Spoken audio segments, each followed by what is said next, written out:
client list was sitting on her desk right now to review. That was back in February of 2025. She went on later on in March 3rd, 2025. She told Sean Hannity that a truckload of evidence had arrived, that FBI Director Kash Patel is going to get me and himself really a detailed report as to why all these documents and evidence had been withheld, close quote.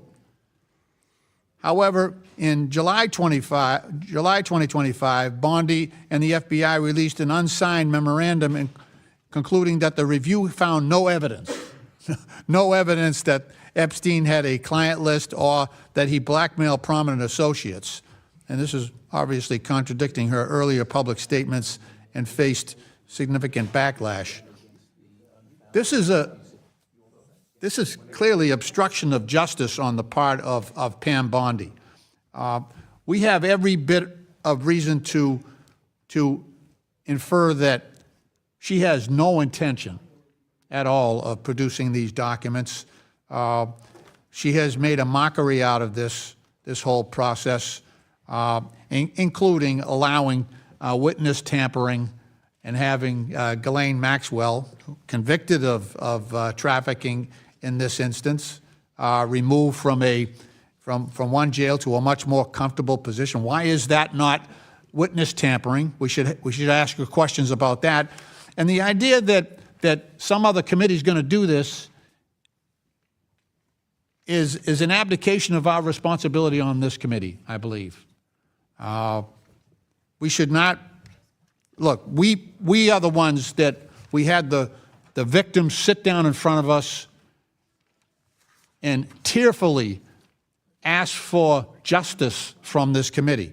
And we promised that. We promised that we would do everything we possibly. We didn't say, well, we'll check with the Judiciary Committee and we'll let them do the work. We said we would take on this responsibility, which is ours, Mr. Chairman.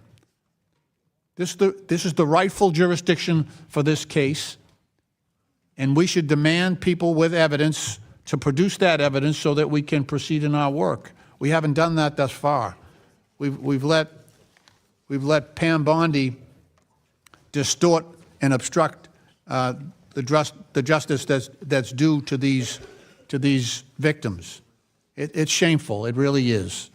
And I want to hear from everyone who has a connection to this. I want to hear from every single witness that might be able to provide evidence to this committee.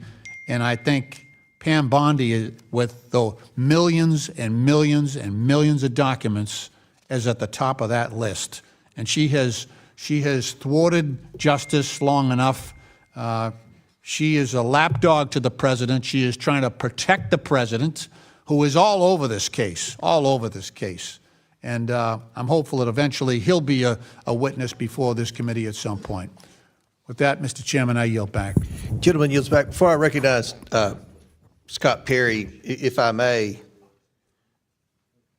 this committee has done everything that the victims asked that day in that hearing. They asked that we subpoena the estate. We had no idea what was in that estate documents. Could have been all Republicans. Had no idea. Could have been billionaires. Could have been donors to the Republican Party. Could have been donors to the Democrat Party. Had no idea. Without hesitation, I signed that subpoena for the estate. And then, with respect to with your criticism of Bondi, I don't disagree with anything you said in your criticism of the current Attorney General. And I think she's going to have to answer those questions in front of Congress, in front of the American people in 2 weeks. And I'm confident she's going to be asked those questions, and I expect to hear answers from the criticism that you leveled against her. No one's defending her. Again, we expect to get the documents. They have produced some. We aren't satisfied with the pace, and she's going to be in front of Congress in 2 weeks to answer that exact criticism. Chair recognizes Mr. Perry from Pennsylvania. Thank you, Mr. Chairman. I appreciate the opportunity to address